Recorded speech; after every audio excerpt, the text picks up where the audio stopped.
ముందు మా దర్శకుల గురించి చెప్పాలి. బాబీ గారి గురించి అంటే ముత్యాలు ఎలా ఏటమూలుగా జారితే ఎంత అందంగా ఉంటాయి కనపడడానికి, అలా ఎంతో అందంగా ప్రతి నటుడి దగ్గర నుంచి కూడా హావభావాలను రాబట్టుకోగలిగాడు మా దర్శకుడు బాబీ. అలాగే బాబీ ఎలాంటి ఒక ప్రియుడిని ప్రేమించినట్టు నన్ను ప్రేమించేసి ఏది వదలకుండా ఎంతో సున్నితంగా ఎంతో నాలో అయిన నట విశ్వరూపాన్ని ఆవిష్కరింపజేసిన బాబీకి నా హృదయపూర్వక కృతజ్ఞతలు తెలియజేసుకుంటున్నాను.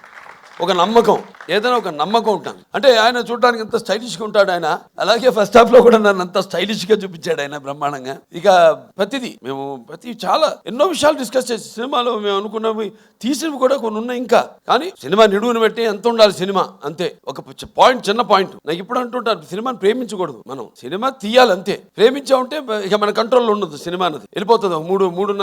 3 గంటలు కూడా దాటుతుంది సినిమా. అలా కాదు, చెప్పేదైతే చిన్న పాయింట్ మంచి సన్నివేశాలతో క్లుప్తంగా చేయగలిగితే ఇవ్వగలిగితే అది డెఫినెట్గా సక్సెస్ అవుతుంది ఆ సినిమా అన్నది.